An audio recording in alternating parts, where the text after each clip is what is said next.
Pero cuando estás en el mundo árabe, cuando vives en Arabia, yo recuerdo, yo pasé varios años trabajando en el Sultanato de Omán, era fascinante los debates de las comunidades en las que yo trabajaba, de omaníes. Entonces eran gente muy airada, levantaban las voces y gritaban. Eso que en castellano tiene una palabra preciosa de origen árabe que se llama algarabía. Bien, montaban allí unos...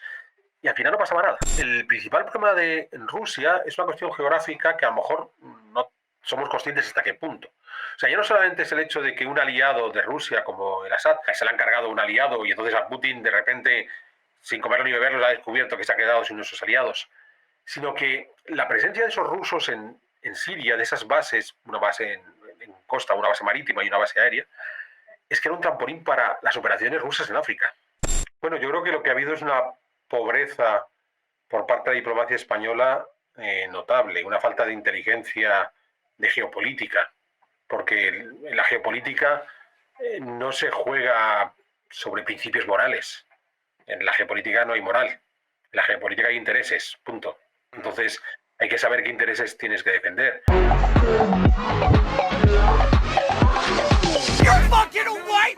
Ahora ya sí que sí, tenemos con nosotros a Alberto Garín, al que espero no haber hecho esperar más de 10 minutos.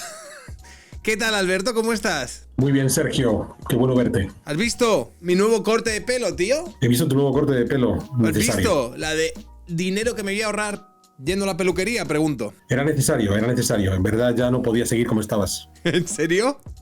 Sí. Pero nada, ninguno me lo dijisteis, ¿eh? Ya no queríamos decírtelo porque ya estabas bastante complejado para aumentarte el complejo. Hostia, chaval. Ha tenido que ser un momento de autodescubrimiento, ¿no? Vale. Entiendo. Eso es. Bueno, Alberto, te he traído aquí porque quería preguntarte por todo lo que ha pasado estos últimos días alrededor del caso de Juana Rivas. Sabes que, bueno, pues han vuelto a sacar publicaciones, toda la izquierda está hablando de ello y he dicho, voy a traer aquí a Alberto, que es especialista en este tipo de cosas, para que nos comente un poco. Eso es. Sobre Juana Rivas seguro que te puedo contar 1000 cosas.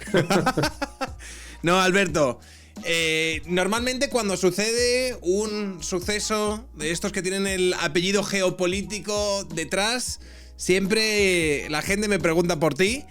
Y a mí me parece curioso porque rollo de yo normalmente de estos temas nunca he pretendido ser alguien que tuviese un gran conocimiento al respecto, pero siempre me gusta estar informado y traer a gente que tenga pues también cierto, que sí que pueda tener cierta autoridad a la hora de comentar este tipo de cuestiones.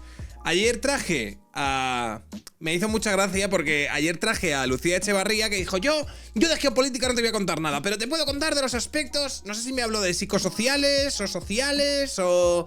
Yo, vale, pues háblame de eso. Y al final estuvimos hablando de alguna manera el extraño vínculo o relación que hay entre el yihadismo y la izquierda española. Y hoy te traigo a ti, Alberto, para que nos hables de los aspectos más técnicos, porque estos días el dictador que había en Siria, Al-Assad, pues habría sido como relevado del puesto por parte de los rebeldes, ¿no? Eso y nuestro ministro de Cultura, por ejemplo, creo que Ernesto Urtasun, estaba celebrándolo diciendo que bueno, que por fin se acercaba más a la democracia y demás. Entonces creo que hay cierta confusión alrededor de este incidente y el impacto que puede tener, ya no solo para la zona, sino también las relaciones que tiene que tener esto para Europa por los vínculos que... Porque en Siria Al-Assad eran aliados de Rusia, entonces me gustaría también preguntarte por el impacto que puede tener indirectamente esto para Europa y el conflicto que hay en Europa entre Rusia y Ucrania. Y bueno, pues, ¿qué ha pasado, Alberto? Bueno, pues comenzamos por quién es Al-Assad, este hombre que ha tenido que salir huyendo de su país, Bashar al-Assad, dejando el poder en manos de esos rebeldes, un término genérico que estamos utilizando los que estamos hablando del tema porque es de una composición muy heterogénea. Entonces es cierto que el grupo mayoritario de estos rebeldes que ha ocupado Damasco y que ha obligado a huir al-Assad, este grupo cuyas iniciales son HTS, Estos en concreto son una derivación de Al-Qaeda, aquel grupo terrorista que estuvo involucrado en el ataque a las Torres Gemelas hace ya 20 años, más de 20 años. O sea que no estamos hablando de unas hermanitas de la caridad en absoluto, pero junto a ellos se han unido otros grupos contrarios al Assad que en el futuro pelearon entre ellos. Hay que pensar que cuando comienza la guerra civil en 2011 contra Bashar al-Assad, contra el régimen de Bashar al-Assad, comienza porque hay una serie de revueltas populares que reclaman una mayor democratización de Siria al hilo de aquellas primaveras árabes, que no fueron ninguna primavera. Y lo que va a suceder es que al-Assad los reprimió de manera muy violenta y una parte de su ejército, de su propio ejército, el ejército regular, consideró que la acción había sido demasiado brutal, se sublevaron contra él. Bueno, pues esa facción del ejército que se sublevó en su momento, cada vez es más pequeña, es la que ha estado más claramente financiada por Turquía. Ellos también están en ese grupo de rebeldes. Por eso es porque utilizamos el término de rebeldes para, de alguna manera, abarcar a todos, sabiendo que allí están demasiados grupos como para poder ir uno a uno. ¿Por qué ha caído el Assad ahora? Pues los dos cimientos en los que aún se soportaba el régimen, aparte de sus propias fuerzas interiores ya muy menguadas, era el apoyo de Irán a través de Hezbollah, este grupo terrorista libanés que llegó a intervenir militarmente en Siria durante la guerra civil, y sobre todo Rusia que tiene dos bases militares en Siria, una naval, una de tierra aérea, ¿de acuerdo? Pero que, por un lado, Hezbollah ha sido prácticamente desmontado en su aparato militar por Israel. Irán, hemos visto que no ha tenido una capacidad militar notable para combatir a Israel y menos para seguir apoyando a este Hezbollah desmontado. Lo hemos hablado tú y yo en un programa previo.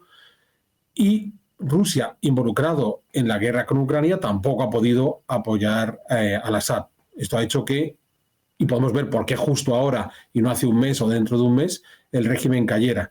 ¿Eso en qué va a influir al resto de Europa? Pues va a influir en un aspecto que se nos suele olvidar y es la cantidad de millones de refugiados sirios que llegaron durante el periodo más intenso de la guerra civil en Europa. El caso alemán es el más notable, muchos de los cuales posiblemente ahora van a regresar. Sabes que una de las primeras medidas que han tomado varios gobiernos europeos ha sido frenar todo el proceso de reconocimiento como perseguidos políticos de estos sirios refugiados, porque bueno, si ha caído el dictador, pues agarren ustedes sus bártulos y regresen a Siria.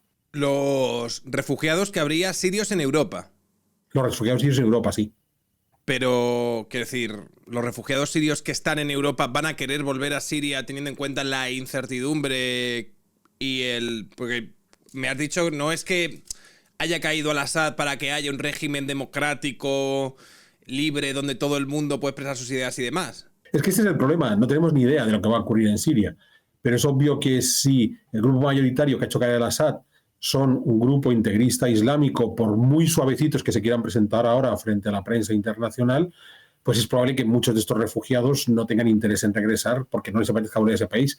Pero al mismo tiempo habrá otro importante grupo de refugiados que en el pasado sí estuvieron vinculados con estos grupos suníes radicales y que ahora que ellos son los que han tomado el poder, pues bueno, vuelven a casa con la gente con las que ellos apoyaron y que se vieron obligados a marcharse porque estos suníes llegaron a estar en una posición marginal cuando se tranquilizó la guerra civil en 2020. Entonces, ¿me estás diciendo que puede beneficiar a Europa esto que acaba de suceder en Siria desde el momento en que nosotros tendríamos aquí a muchos radicales, pro-yihadistas y demás que de repente dicen, ostras, pues puedo volver a hacer mi guerra santa en mi lugar nativo, ¿sabes? Vuelvo para allá. No tiene por qué beneficiar a Europa, primero porque muchos de los que van a regresar no tienen por qué ser el yihadista en cuestión, que a ver los hay. Entonces sí que ha habido algún atentado en estos años protagonizado por estos sirios refugiados que venían de esas corrientes integristas. La mayor parte no es el terrorista per se, puede ser su familia, sus allegados y demás los que van a regresar. Pero sobre todo se genera un nuevo foco de inestabilidad en este mundo próximo oriental en donde... Es curioso porque no ahora, sino ya hace 3 o 4 años, cuando se estaba poniendo esa fase más, digamos, calmada de la guerra civil siria, hubo un ministro francés que dijo, quizás la guerra civil de Siria sea la guerra civil española de nuestra época. ¿En qué sentido? En que en la guerra civil española del 36-39, dos bandos muy radicalizados se van a enfrentar y las potencias europeas no supieron cómo actuar. Claro, ¿a qué bando apoyo si cualquiera de los dos si uno es extremista, el otro también lo es. Entonces, si me pongo al lado de uno o de otro, a lo mejor estoy favoreciendo un extremismo. Si no me pongo a favor ninguno de los dos, si digo que uno de los dos gane, va a ganar un extremismo. ¿Qué hago con la mayor parte de la sociedad civil que no esté involucrada en ese problema? Esa es probablemente la situación en la que se encuentra ahora Europa respecto a lo que está sucediendo en Siria. Porque el que se ha marchado era un tipo brutal y violento, pero no tenemos ninguna garantía de que los que se han quedado no vayan a ser peores. Entonces, claro, ¿qué es lo que hace Europa ante esa situación? ¿Interviene? ¿No interviene absolutamente nada? ¿Tiene millones de refugiados sirios? ¿Los devuelve a todos a casa? ¿Por una cuestión de conciencia les permitimos que se mantengan? A lo mejor si esto se estropea y en efecto se establece un régimen como el de los talibanes de Afganistán, lejos de tener estos millones, vamos a tener unos cuantos millones más de la gente que directamente no puede vivir bajo ese régimen. Entonces, no, la situación a futuro no es esa sensación de alivio que hemos podido ver estos días en algunos políticos y algunos medios de comunicación donde, bueno, hemos acabado con una dictadura brutal, que lo era, porque realmente no sabemos hacia dónde vamos. Cuando hablas de una dictadura brutal, este señor sucedió a su padre, entiendo que su padre era otro dictador. Y primero creo que tuvo pues una posición más aperturista y luego dijo, no, aquí esto de modernizarnos no va con nosotros, vamos a volver a aplicar mano de hierro sobre todo el mundo. ¿Cómo fue la dictadura de este señor? Hay que entender que cuando el padre de Bashar al-Assad, Hafez al-Assad, toma el poder en 1970 y ya de manera... ya con todos sus atributos, pocos meses después en el 71, pero hay una ficción de un supuesto presidente independiente en el 70 que ya está bajo el dominio de Hafez al-Assad.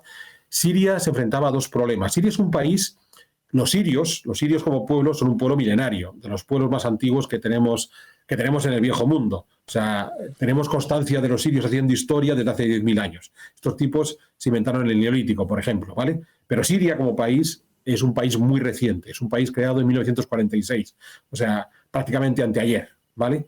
Durante los primeros 20-25 años de historia de Siria, Siria se enfrentó a dos retos. Uno era la propia, porque es un país hecho a escuadra y cartabón. O sea, de repente, al final de la Primera Guerra Mundial, en 1918, ingleses y franceses se reparten esta parte del Imperio Otomano, dividen, pues mira, Siria y Líbano para Francia, Irak, Jordania, Palestina para los británicos y asunto resuelto. Y se ve muy bien en las fronteras, que son fronteras completamente rectilíneas, porque en efecto fue escuadra y cartabón. Entonces, partimos de un país constituido como Estado de manera muy reciente en el 46 y con unas fronteras pues un poco forzadas. Entonces hay una heterogeneidad cultural y religiosa en Siria que provocaba una serie de tensiones entre las minorías, sobre todo porque en una primerísima fase después de la Primera Guerra Mundial, entre 1920 y 27, los franceses quisieron hacer varios pequeños microestados en lo que hoy la actualidad es Siria, que cada minoría, por eso la alawita es un pedacito, los drusos es otro pedacito, los suníes es otro pedazo, ¿vale? Eso no funcionó, se crea la República de Siria. Entonces, primer problema, enfrentarse, ese rompecabezas cultural religioso que forma Siria. Segundo problema, desde 1946 hasta que toma el poder Hafez al-Assad, 1970, son 24 años, hubo hasta 20 golpes de Estado. Entonces la inestabilidad política era contundente. Entonces Hafez al-Assad toma el poder en un nuevo golpe de Estado con dos ideas muy claras. Hay una tercera, pero de política internacional. A nivel interno es, uno, tengo que conseguir un equilibrio entre todos los grupos que tenemos, la mayoría suní y todos los grupos minoritarios, y lo va a lograr mediante una práctica autoritaria de si alguno de estos grupos reclama más de lo que tienen los demás, al que reclame me lo cargo. Entonces, el caso más conocido es la matanza de Hama de 1982, cuando los hermanos musulmanes, los mismos hermanos musulmanes que vamos a ver tocando las narices a los egipcios o en otros lugares del mundo islámico, como representantes de la mayoría suní reclaman, pues somos una mayoría, queremos que tener ciertos beneficios. Los eliminó de raíz, o sea, no dejó uno vivo, ¿vale? Entonces, esa es la brutalidad que aplica Hafez al-Assad. Y la misma brutalidad que aplica contra aquellos que tratan de desestabilizar en este rompecabezas cultural, la aplicaba con sus enemigos políticos. Entonces, si alguno levantaba la cabeza para cuestionarle el poder, lo eliminaba. Es más, llegó a eliminar a uno de sus hermanos, que había sido colaborador cercano, que se lo creyó demasiado y decidió que mejor se lo quitaba de encima. Cuando se muere Hafez al-Assad y le sucede su hijo Bashar, en principio Bashar no era la persona prevista para sucederle. Tenía un hermano mayor, Basel, que muere en un accidente de tráfico, y entonces llega Bashar, un oftalmólogo formado en Europa Occidental, que vive en Inglaterra, casado con una chica de origen sirio, muy moderno él, tiene que volver a Siria para asumir el poder ahora que se ha muerto su padre. Por eso hay unos primeros meses que se habla de la primavera de Damasco, cuando Bashar al-Assad, pues con estas ideas que ha traído Occidente, dice esto podemos tratar de modernizar el país y tal, pero muy rápidamente se da cuenta que la estructura autoritaria policíaca de su padre era el engranaje que permitía que todas las tensiones culturales y políticas no saltaran por los aires. De modo que, en lugar de buscar una especie de transición a la democracia mediante el diálogo y demás, pues digo, mira, marcha atrás, seguimos con el sistema de papá, aquí no levanta la cabeza a nadie, al que lo intente me lo cargo, que es lo que hacía. En este golpe de Estado, ¿quién ha podido facilitar, si es que alguien habría facilitado que este señor hubiese caído? Estamos hablando de lo que ha ocurrido estos días en Damasco, ¿no? Sí. Bien. Aquí hemos de entender, estalla una guerra civil en 2011, fruto de esa represión brutal, una parte del ejército se subleva, y en esa sublevación, que por tanto desestabiliza el sistema del Assad, los otros grupos contestatarios contra el régimen, comenzando por los múltiples grupos suníes radicales, aprovechan la ocasión y se sublevan, estalla la guerra civil, también se incorpora la minoría kurda de la parte nororiental de Siria. Es muy curioso porque es eso que conocemos como Rojava. Rojava en kurdo significa occidente, porque Rojava es la parte occidental del Kurdistán, aunque en nuestros mapas esté en la parte oriental de Siria. A lo mejor aquí uno se pierde de repente la geografía, pero para tenerlo claro. Bien, entonces los diferentes grupos se ponen en marcha.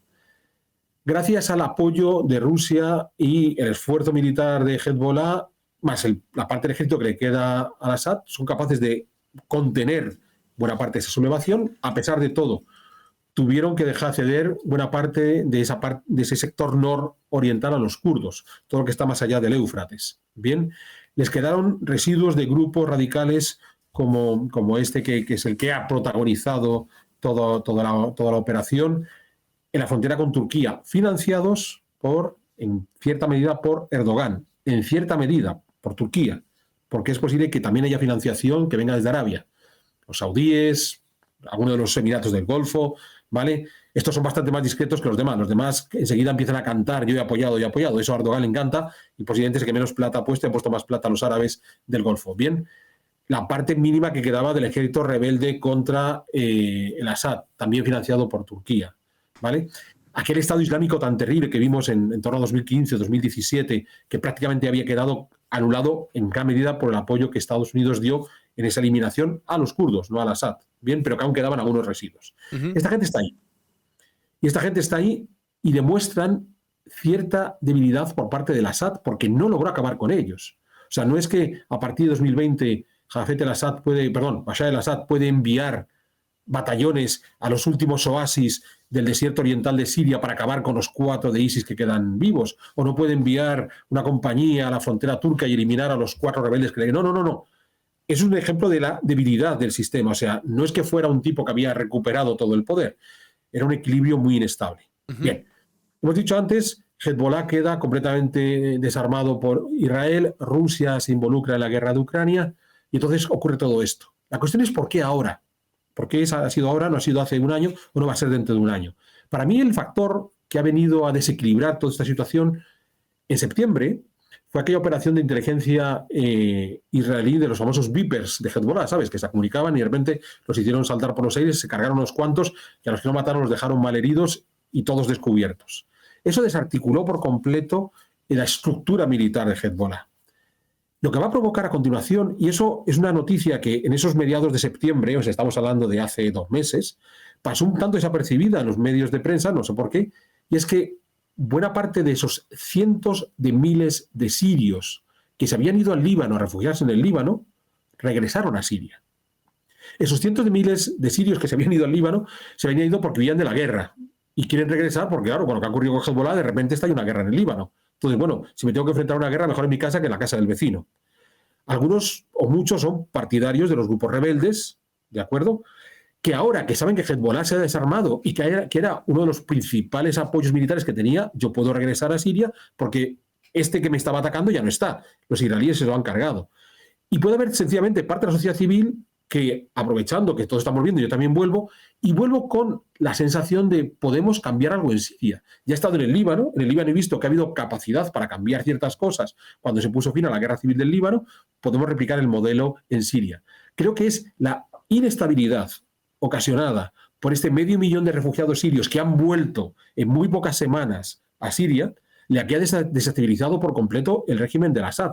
Porque algunos directamente eran milicianos que han vuelto a integrarse en las tropas rebeldes contra Assad, y la mayoría sencillamente han cruzado la frontera, y el estado policíaco del Assad, que tiene que controlar, oye, este es amigo, es enemigo, este con quién va, con quién no va. Claro, si tú tienes que controlar a 10 tíos cruzando la frontera, pues los controlas, mandas a la policía, los detienes, los cacheas, los interrogas y hasta los torturas. Pero si te cruza 500.000 de golpe, pues no tienes cómo controlarlos. Entonces, creo que haya habido un descontrol absoluto por parte del aparato represivo del Assad, que le ha dejado completamente debilitado.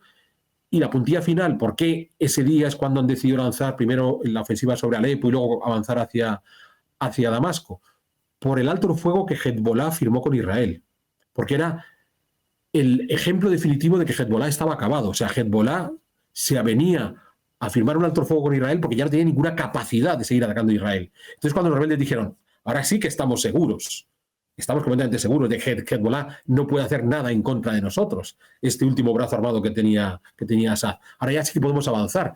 Y podemos avanzar en una sociedad que, por esa vuelta masiva en muy pocas semanas de 500.000 de refugiados, ha desarticulado por completo la capacidad represiva que ha tenido el Assad.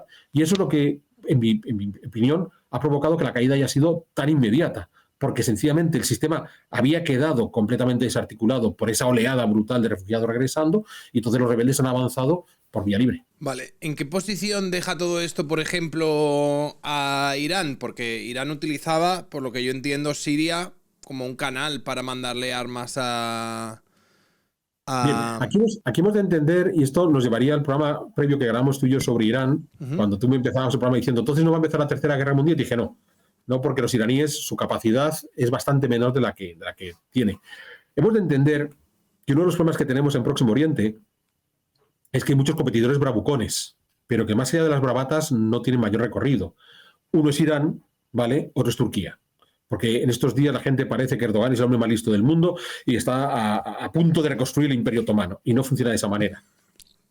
Los iraníes han sido muy bravucones, constantemente amenazando que van a acabar con el mundo. Pensemos que después de la revolución de Khomeini del 79, entraron en guerra contra Saddam Hussein en Irak, un país 5 veces más pequeño, estuvieron 10 años en guerra y en el último momento tuvieron que firmar tablas. O sea, aquello fue David contra Goliat, o David contra 5 Goliats, que era David Irak y Goliat era Irán, y no fueron capaces los iraníes de hacer absolutamente nada.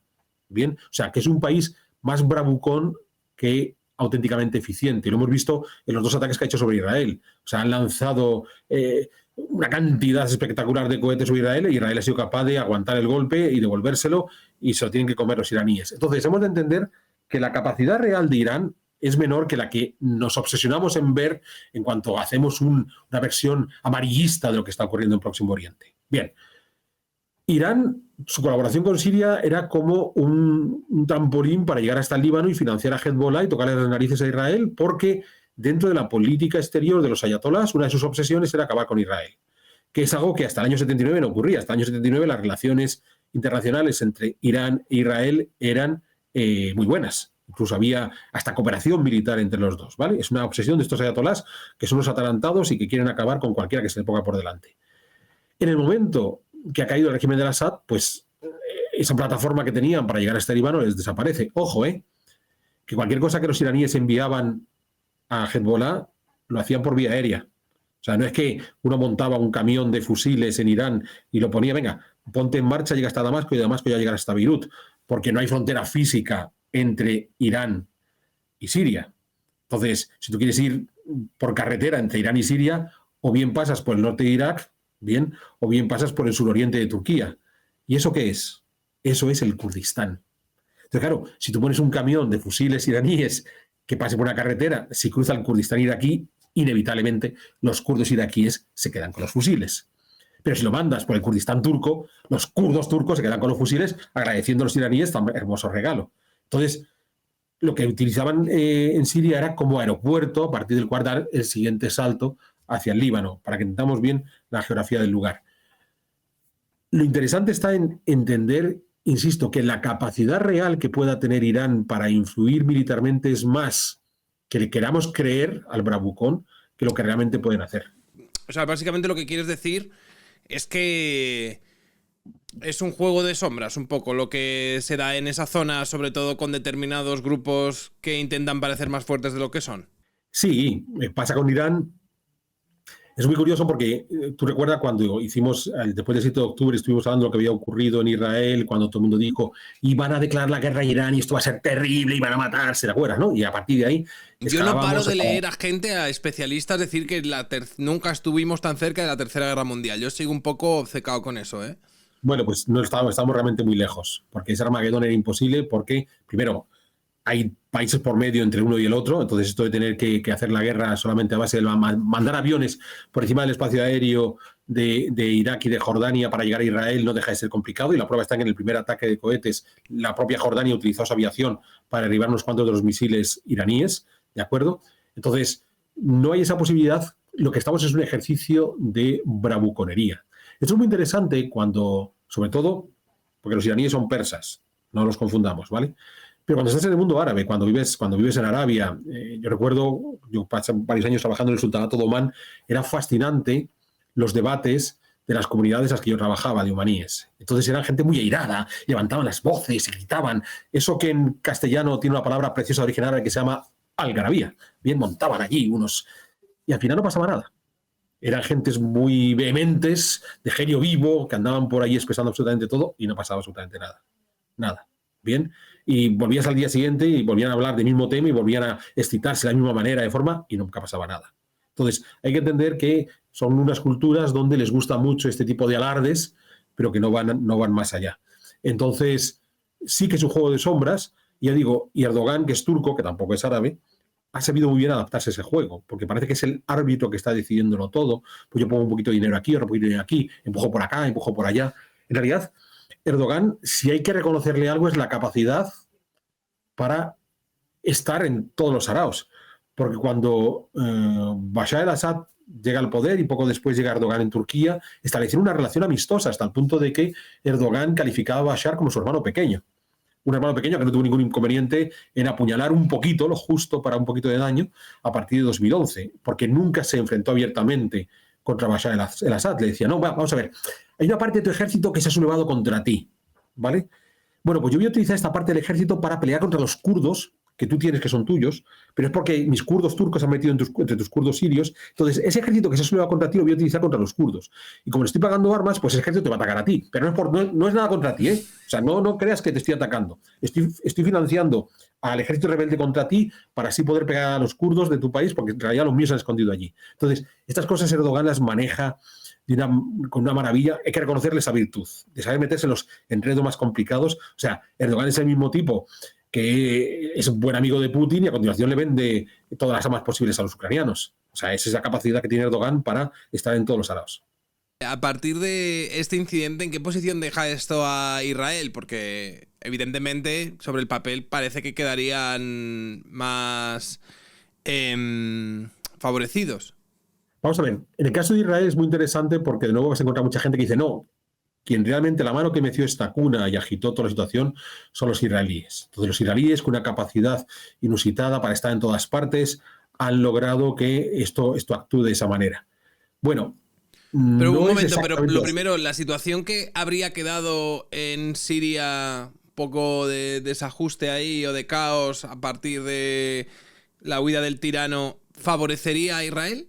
No necesariamente, porque si lo que se establece es un régimen integrista islámico, una versión de los talibanes en Siria, podría ser mucho peor para Israel. O sea, podía pasar de tener un régimen con el que seguía en guerra, pero una guerra bastante paradita, a que se vuelan todos unos atalantados y decían mandar un montón de suicidas a los altos del Golán. Entonces, no necesariamente la situación es beneficiosa para Israel a medio plazo. En estos momentos es beneficiosa en el sentido de que han acabado con un señor que claramente, igual que su padre, igual que todos los otros presidentes de Siria de independencia, se había manifestado en contra del Estado de Israel. Los que acaban de llegar todavía no han hecho manifestación alguna. Incluso han sugerido en algún momento que, bueno, de repente a lo mejor tienen que negociar con Israel, ¿vale? Es más, han hablado de Israel, han utilizado el término Israel. No han hablado del Estado sionista ni de este tipo de giros dialécticos que hacen. En cualquier caso, insisto, se ha querido ver la mano de Israel detrás de estas otras movidas. Israel desarticuló Hezbollah. Y eso es uno de los fenómenos que favoreció la caída del Assad. Pero de ahí a pensar que Israel está empujando a los rebeldes es darle una capacidad a los israelíes más allá de lo que realmente pueden hacer. Y voy a poner un ejemplo muy rápido. Ujú.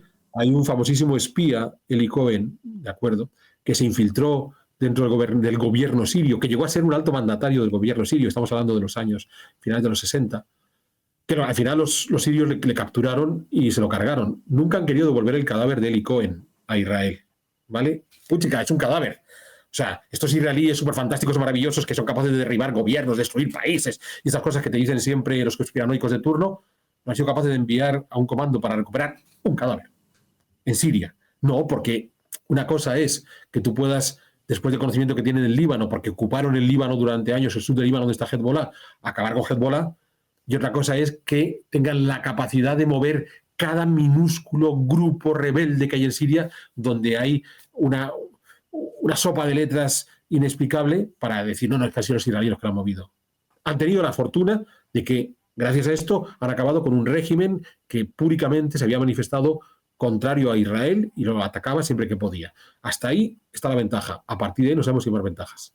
Se ha filtrado un vídeo, he visto un vídeo el otro día por internet, que no te fíes mucho de los vídeos que ves por internet, pero supuestamente eran pues algunos rebeldes sirios que estaban con una serie de cristianos arrodillados delante y les estaban amenazando y tenían una capucha en la cabeza y demás. ¿Cuál es la situación a nivel de libertades? Tampoco creo que sea un gran cambio, pero ¿cuál es la situación para, por ejemplo, los cristianos que puede haber en Siria y todas estas cosas? Es que esto es la curiosa contradicción de lo que estamos viviendo, porque el régimen de los al-Assad, tanto el padre como el hijo, habían logrado ese equilibrio entre las minorías. Es decir, los cristianos sirios, los que se conocen mayoritariamente como asirios, podían vivir relativamente en paz en Siria, nadie se metía con sus creencias, ¿de acuerdo? Entonces, es más allá de que no tenían que ser contestatarios contra el régimen de los Assad. Podían practicar su religión, ahí no había ninguna dificultad. ¿Qué va a ocurrir ahora? No lo sabemos. ¿El vídeo que viste el otro día es cierto? Posiblemente no, posiblemente sea falso, ¿vale? Seguro que han reciclado alguno de cuando el Estado Islámico andaba por ahí haciendo maldades. Pero ¿les puede ocurrir eso a los cristianos de Siria si estas gentes que han tomado el poder en Damasco se quitan la máscara y descubrimos que son tan integristas como eran hace unos pocos años? Pues sí, podrían tener problema los cristianos de Siria. Claro, con una singularidad que no se nos tiene que olvidar, que son de los cristianos más antiguos del mundo. O sea, cuando el cristianismo se pone en marcha, ¿de acuerdo? Cuando se muere Jesús y San Pablo hace sus viajes y escribe sus cartas, uno de los territorios donde más predicó San Pablo fue en Siria. Entonces, de los cristianos más antiguos que hay en este mundo, son los cristianos de Siria. O sea, no es de esta gente, que claro, estos son 4 que llegaron un día de una diáspora por ahí perdida y volvieron. No, no. Estos tipos son cristianos desde hace 2000 años. O sea, son más cristianos que la mayor parte de los cristianos que hay en el mundo. Entonces, su posición en ese territorio es complicada dependiendo de lo que ocurra. Como no sabemos lo que va a ocurrir, porque no lo podemos saber y nadie te podrá decir lo que va a ocurrir, insisto, si al final se estableciera, porque yo lo que planteo son 3 vías. Uno, un modelo como el del Irak actual, que es un país único, pero con regiones muy autónomas para cada una de las minorías, porque en Irak tenemos 3 grandes sectores, el kurdo, el suní y el chií. Podría ocurrir algo parecido en Siria, habría más sectores, ¿vale? En ese caso, pues los cristianos les iría un poquito mejor. 2, que se dedican a matarse entre ellos, como ocurrió en el Líbano, durante la guerra civil del Líbano, ¿no? Y entonces hay contra las minorías, que es lo que estaba ocurriendo de 2011 a 2020. Y 3, que sería la peor, que se establezca una Afganistán versión Siria. Y entonces ahí sí que los pobres cristianos sirios iban a pasar muy mal. ¿Y la posición en la que deja esto a Rusia? Porque Rusia, en teoría, ya has explicado antes que tenía varios, no sé si eran bases aéreas en Siria. Y entonces, ¿cómo puede afectar esto al conflicto que tienen o a sus relaciones que tienen con esos territorios? Pues es curioso porque el principal problema de Rusia es una cuestión geográfica que a lo mejor no somos conscientes hasta qué punto. O sea, ya no solamente es el hecho de que un aliado de Rusia como el Assad, porque hay que pensar que el padre del Assad era un gran aliado de la Unión Soviética en la Guerra Fría. O sea, había una larga tradición de buena hermandad entre sirios y rusos desde hace décadas. No solamente es que se le han cargado un aliado y entonces a Putin de repente, sin comerlo ni beberlo, ha descubierto que se ha quedado sin nuestros aliados, sino que la presencia de esos rusos en Siria, de esas bases, una base en costa, una base marítima y una base aérea, es que era un trampolín para las operaciones rusas en África. Entonces, cuando hablamos de cuando hablábamos de Wagner y todos estos mercenarios que actuaban en África y tal, y uno decía, ¿y estos chicos cómo llegan hasta África? ¿Vale? Porque esto no es que agarres una máquina de estas así como las de Harry Potter y te traslades sin más. Entonces, estos tenían que llegar hasta allí y el camino que seguían hasta ahora era, los embarcaban en los aeropuertos de la Gran Rusia, hacían su paradita en Siria y de Siria saltaban hacia África. Entonces, bueno, ahora el vuelo va a ser un poco más largo, es la única diferencia. Pero sí que de repente hay una desarticulación y hay una serie de consecuencias inesperadas que se pueden dar, que es que pueda ocurrir en algunos conflictos africanos, donde sabemos que estaban interviniendo estos mercenarios organizados por los rusos, que a lo mejor hay un desajuste en los próximos meses porque la afluencia de mercenarios no va a ser tan eficiente porque el puente aéreo que teníamos establecido desde hacía décadas ha dejado de funcionar. Entonces, realmente la forma en la que podría afectar a Rusia sería superficial o coyuntural en tanto a que las operaciones que estaría realizando con África a través de grupos de mercenarios ya no serían tan fluidas, pero tampoco es un golpe muy fuerte para Putin. Hombre, es un golpe en su reputación. El superpoderoso Putin, que lleva atascado ya 2 años y pico en Ucrania, ¿vale? Un país que supuestamente iba a conquistar en una semana. Además, tuvo que retirar las tropas rusas que tenía en Siria para meterse en ese conflicto de Ucrania y, por tanto, dejó desasistido a sus aliados. Claro, el mensaje es para los otros países cercanos a Putin que consideran que Putin les va a venir a salvar el cuello en caso de un problema. Pensemos, que sé yo, los armenios, que están todo el tiempo machacados por los azerbaiyanos. Pues a lo mejor de repente los armenios dicen, oye, pues ahora sí que me queda claro que tengo que buscarme otro aliado, porque el amigo Putin ya no es tan eficiente como ocurre. U otros lugares más inestables, como Georgia, donde en Georgia nos dicen, no, es que Putin es capaz de intervenir y acabar con Georgia mientras tiene Ucrania. Pues hombre, la elección de Siria es, no puede. Solo puede mantener un frente. Si le abren un segundo frente, se jodió. No tiene capacidad para hacerlo. Entonces, aunque lo que hablamos de la plataforma hacia África, en el caso de Siria, es una cuestión muy coyuntural, cara a la reputación de Putin, sobre todo a sus aliados, muchos de ellos estarán planteándose hoy hasta qué punto puedo seguir confiando en que este señor, si tengo un problema o si quiero enfrentarme a él, va a poderme hacer frente, porque ha demostrado que ha sido incapaz de salvarle el cuello a un tipo que llevaba apoyando desde el 1970. Vale, entonces realmente la posición en la que quedaría Rusia sería una posición relativamente debilitada, entiendo. Sí. Y a medio largo plazo, toda esa zona, quiero decir, lleva siendo un polvorín ya desde el 7 de octubre con el ataque a Israel y ahora mismo, quiero decir, ¿cuál es el futuro a medio largo plazo, ya no solo de Israel, sino de todos los territorios que hay por esa zona en cuanto a conflicto, paz y todo esto? Pues bueno, en el caso de Israel, por primera vez no tiene ningún estado consolidado fuerte que le pueda atacar, porque el último que le quedaba era Siria. Hemos de pensar que todos sus vecinos habían ido firmando la paz, ya había firmado la paz con Egipto en el 79 y con Jordania en el 96, con el Líbano no había firmado la paz, pero el Líbano es un país desarticulado, y el último que quedaba era Siria. Entonces, este desequilibrio generado en Siria hace que por primera vez Israel no tenga, de momento, tenemos que ver qué va a ocurrir en Siria, un país poderoso enfrente, un país aparentemente poderoso que se enfrente a él. Eso por un lado. Por otro lado, tenemos que ver qué ocurre en la propia Siria, pero hay un factor interesantísimo, es el Líbano. Hemos de pensar que en el Líbano los israelíes han cargado a Hezbollah, han sacado a una de las piezas del complejo juego libanés. Además, ya lo hemos hablado contigo, con esa ventaja añadida de que al cargarse a Hezbollah, si queda uno de Hezbollah por ahí suelto, ya no tienen que ser los israelíes que se lo carguen, ya se cargan los propios libaneses de quitárselo de encima, porque Hezbollah era un problema y no una ventaja para el Líbano. Esto significa que de repente el Líbano sí podría plantearse una reestructuración general del país, porque se habría quitado a los dos principales problemas que ha afectado a la historia del Líbano en los últimos 50 años. Siria, que fue un país, la poderosa Siria del Assad mandaba tropas sirias al Líbano, es cierto que lo sacaron en 2005, pero hasta 2005, durante 30 años, los sirios tocaron la nariz a los libaneses, bien, y Hezbollah. Entonces, de repente, el Líbano, gracias a la desarticulación de Hezbollah y la inestabilidad de Siria, se podría reconstruir como un país con futuro, ¿vale? Y quizás el modelo libanés se pudiera trasladar a Siria, que los sirios dijeron, oye, pues igual que los libaneses han hecho, podemos arreglarlo nosotros. Pero como te decía antes, probablemente la solución va a ser o un Irak con regiones muy autónomas, o una guerra civil resucitada, o el peor de los casos, un Afganistán en versión Siria. Vale. Pues, o sea, me gustaría preguntarte, y esto ya no tiene nada que ver con el tema, sobre la posición de España a nivel de política interior con todos estos aspectos. Te había comentado lo del ministro Urtasun diciendo que bueno, que esto era una buena noticia porque la democracia y estamos más cerca de este tipo de cuestiones y demás. Ayer hablaba también con Lucía Echevarría de cierto acercamiento, vínculo o alianza contra natura que podría haber entre integristas islámicos y la izquierda un poco en España, que a lo mejor también se ha visto reflejada con el hecho de que no haya ningún representante de España en la inauguración de la renovación de Notre Dame y todas estas cuestiones. No sé si tú tienes algún punto de vista con respecto a esto.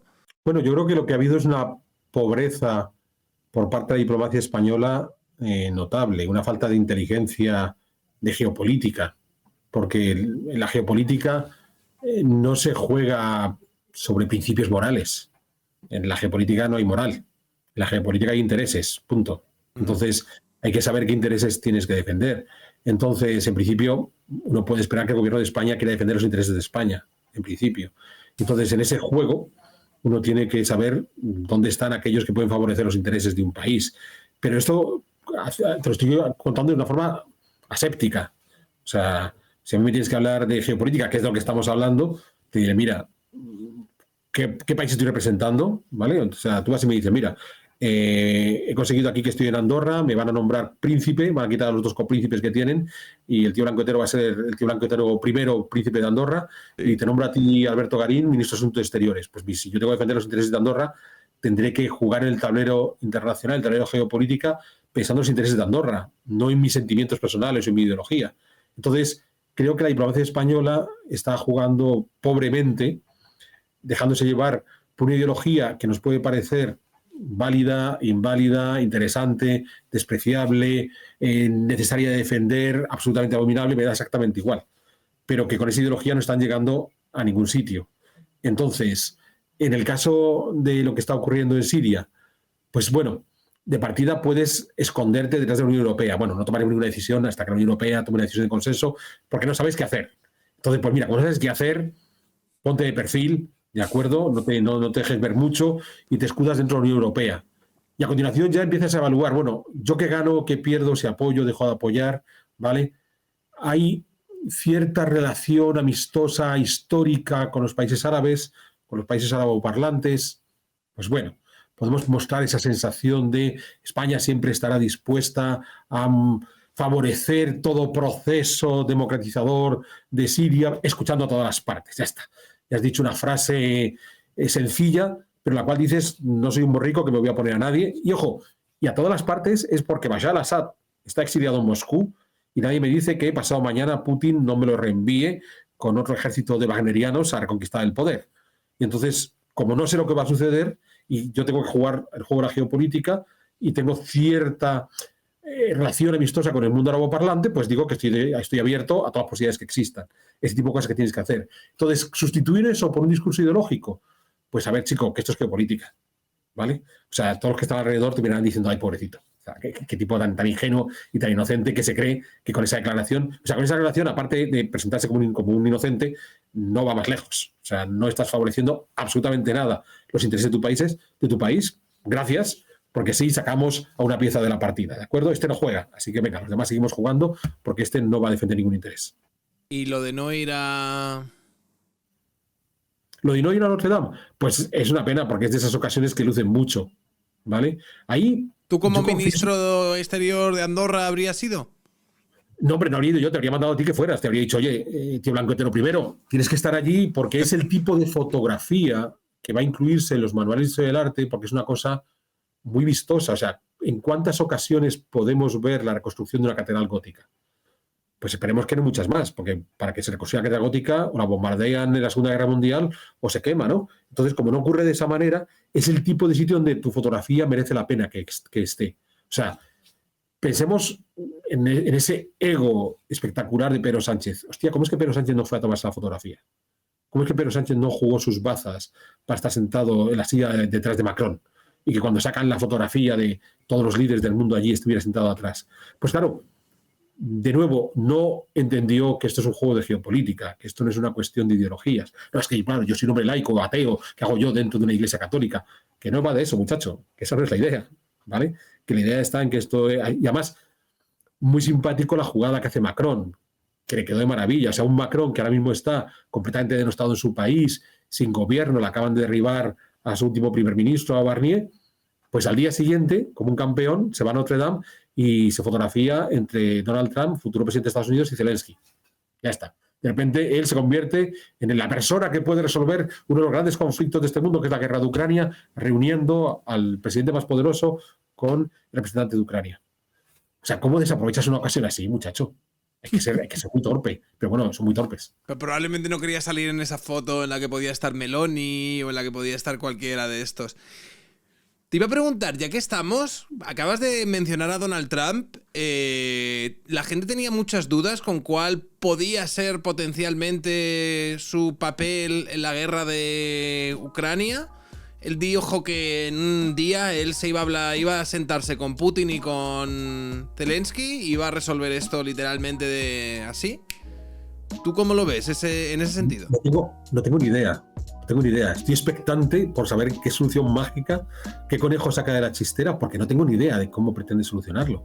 O sea, de repente, qué sé yo, tiene unas fotografías de Putin en un acto sexual inapropiado y le amenaza con eso, diciendo o te retiras de Ucrania o publico estas fotografías, tú que te vendes en Rusia como el modelo por antonomasia del hombre que ha venido a salvar a la humanidad. Entonces, a lo mejor tiene eso y no lo sabemos, porque salvo que tenga algo así, no sé cómo podría funcionar en un día. Bueno, Alberto, muchas gracias por pasarte y por garinizarnos, ¿no? Esto es lo que dice Fernando Díaz Villanueva, el rayo garinizador. A ver cuándo te pasas por Andorra y conquistamos el país. Pues yo pronto, creo que con pronto. tus conocimientos de geopolítica, aquí la gente está muy confiada, ¿eh? Sí. Entonces los podemos pillar por sorpresa y en un tris montamos ahí, ya digo, en lugar de dos copríncipes, les explicamos que es un gasto innecesario tener dos copríncipes cuando con uno solo es suficiente. Uno solo es suficiente. Y además Además, yo haría uno la que se ha de... quedado calvo, y uno que ahora ya se ha quedado calvo y por tanto va a ahorrar en peluquero, pues con más razón. Haría además la de renunciar al sueldo público, ¿no? En plan, no necesito yo. Creo, no estoy seguro, pero algo me dice que no cobran los copríncipes, ¿eh? O sea que esa baza no la puedes, no creo. Coño, cobrará. Macron cobra como presidente de Francia y obispo de la SEO cobrará como obispo de la SEO, no como copríncipes. Es una cosa más simbólica. Pues vaya estafa, tío. La verdad. Sí. Es verdad. Pero, coño, te puedes declarar príncipe, imagínate qué cosa más bonita. Hombre, yo creo que me lo merezco, sinceramente. Sí. Fernanda estaría encantada de ser princesa consorte. Bueno, que lo es ya. Independientemente Además, de que tengamos el título o no, lo es. Además, Luego ya otra cosa es que esto vaya a formalizarse como debería, pero... Eso es. Garín, tienes que copiar el peinado de ese. Tienes que copiar el peinado, dicen por aquí. No, porque mi padre hasta que se murió viejito tenía todo su pelo y lo siento, pero... ¿Todo? Siempre fuimos de frente amplia. O sea, yo desde niño he sido de frente amplia, lo cual es normal porque tengo la cabeza muy grande. Pero más allá de nuestra frente amplia, no, lo siento, pero yo no tengo ningún problema, ¿de acuerdo? No tengo ningún clareo villanuevesco, entonces estoy tranquilo. Ay, me pasará como mi padre, hasta el final tendré todo mi pelo. Nah. Hay gente, me acabo de dar cuenta que hay gente al que raparse le puede quedar bien y hay otros a los que no tanto. Hay que convencer a Villanueva para que se meta en este club.